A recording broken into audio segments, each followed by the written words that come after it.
M Shahaduzzaman, আমরা দেখলাম যে পাকিস্তানের প্রতিরক্ষা মন্ত্রীর সাথে ট্রাম্প বৈঠক করলেন এবং তারপর এই হামলাটা হলো। Chief of army staff chief of army chief of স্টাফের আর্মি সাথে স্টাফ তিনি field marshal chief of army স্টাফের সাথে মিটিং করলেন, তারপর বসলেন। এটার পেছনে কারণ কি? দেখেন, আসলে অনেকে পাকিস্তানকে আস্থায় নিয়ে করতে হলো টেম্পটেড কেন হয় তার? বলতে যে আসিফ মুনিরকে কিনে ফেলেছে আমেরিকা, বলছে তোমরা কিছু করবে না, চুপচাপ থাকো and let us do our job.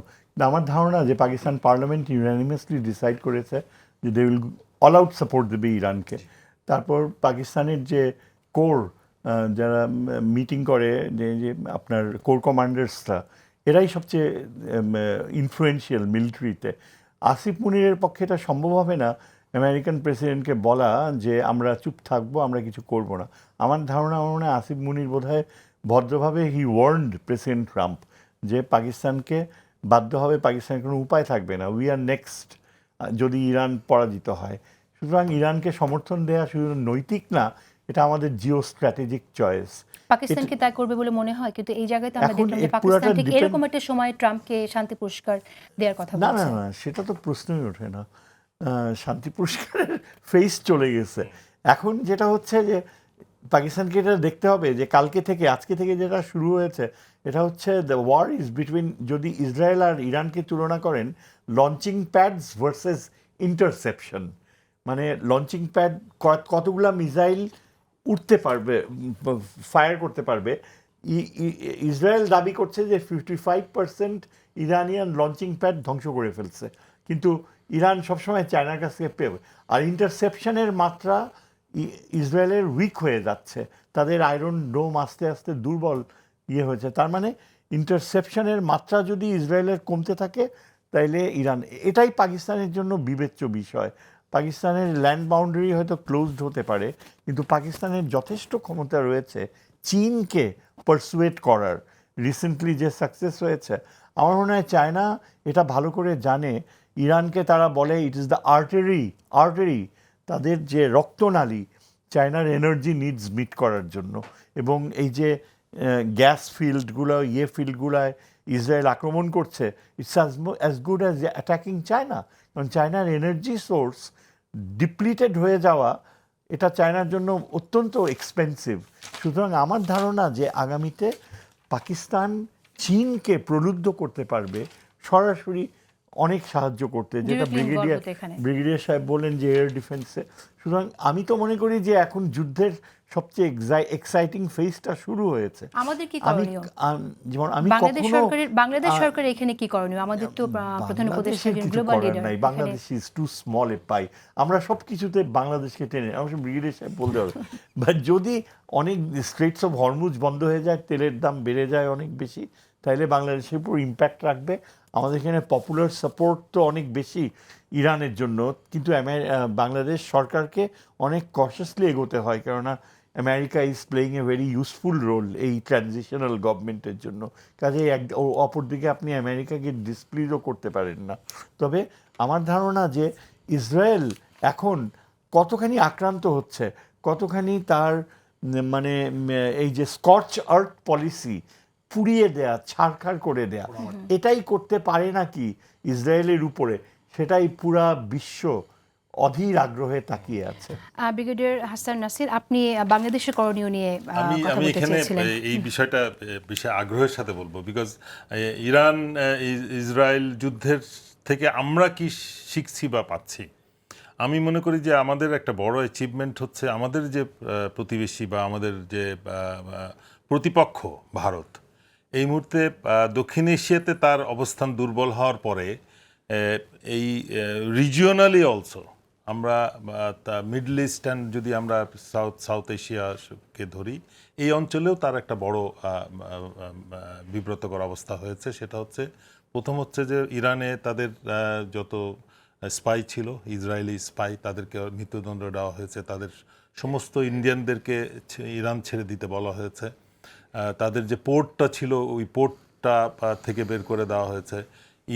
ইরানের একটা, ইন্ডিয়ার একটা প্ল্যান ছিল আপনার এই যে বিআরআইয়ের অল্টারনেটিভ, চাইনিজ বিআরআইয়ের অল্টারনেটিভ, তারা মিডল ইস্ট ইউরোপ একটা করিডোর এবং নর্থ সাউথ করিডোর রাশিয়ার সাথে ডেভেলপ করছিল।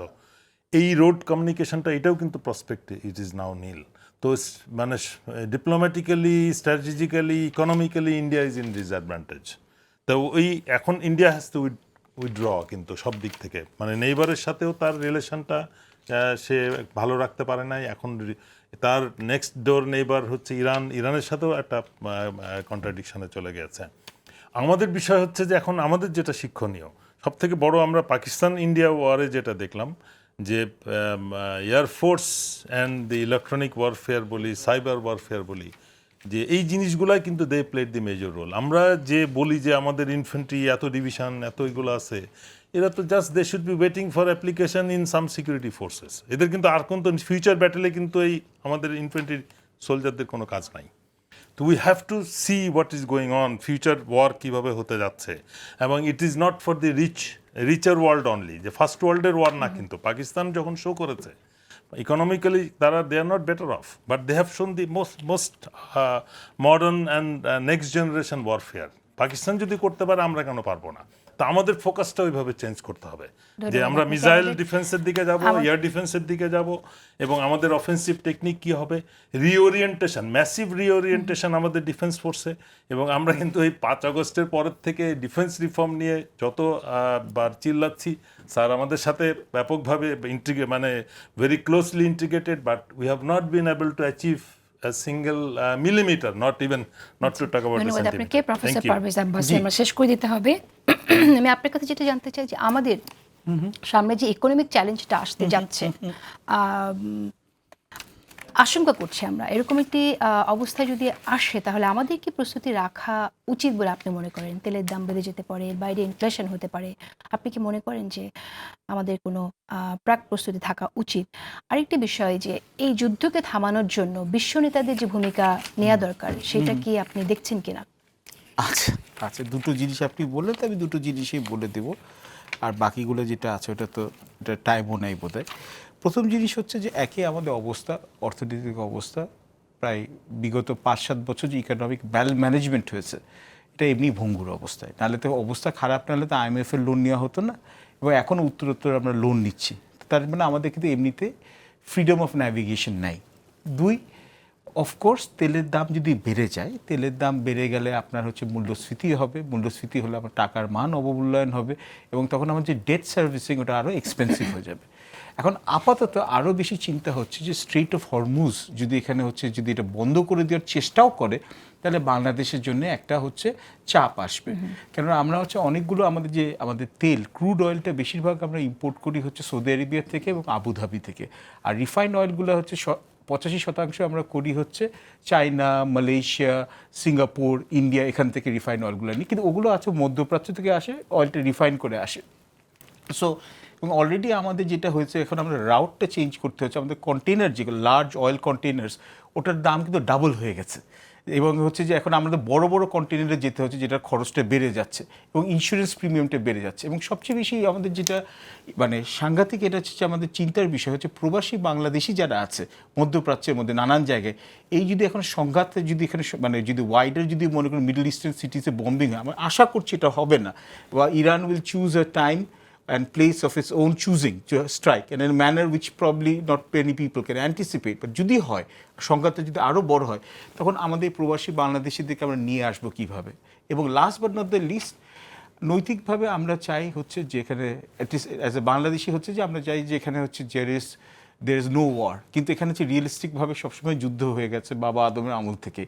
সো এই যুদ্ধটা যেখানে আছে, ইন্টারন্যাশনাল নর্মসগুলোকে অনেকটাই ফ্লাউট করা হয়েছে, কিন্তু in the spirit of cooperation, in the spirit of this, আমাদের মনে হয় যে আমাদের মৌলিক সমর্থনটা হচ্ছে ইরানের জনগণের সাথে থাকতে হবে, কিন্তু আমাদের ইকোনমিক কম্পালশন যেটা আছে যুক্তরাষ্ট্রের সাথে, তার জন্য হচ্ছে আমাদেরকে এটা ন্যাভিগেট করতে হবে। বাট আমরা চাইবো যে ইসরায়েলের যে ডাবল স্ট্যান্ডার্ডস আছে, যে ইসরায়েলের কাছে নিউক্লিয়ার বোম আছে, কিন্তু ইরান নিউক্লিয়ার বোম ডেভেলপও করে না, কিন্তু তার আগে ওদের ব্যান করে দেওয়া হলো। এই হিপোক্রেসি যেটা হচ্ছে, সেটার জন্য কিন্তু ইসরায়েলের প্রতি তো মানুষের সহানুভূতি হচ্ছেই না, এব্রাহাম অ্যাকর্ড সাইন হচ্ছেও না, এবং মধ্যপ্রাচ্যে যে শাসক গোষ্ঠীগুলো যারা আছে বিভিন্ন গালফ স্টেটে, তাদের প্রতি কিন্তু মানুষের সহানুভূতি কমে যাচ্ছে। এবং last but not the least, যখন যুক্তরাষ্ট্র বলে হিউম্যান রাইটস, ডেমোক্রেসি বা হচ্ছে পিস, তখন মানুষ মনে করে এটা সিলেক্টিভ, এখানে বুলি। তো এগুলোর প্রতি কিন্তু মানুষের সারা বিশ্বে কিন্তু হচ্ছে যুক্তরাষ্ট্রের যে রেসপেক্টটা ছিল, ওটা কিন্তু একটু কিছুটা হলেও কমে যাচ্ছে।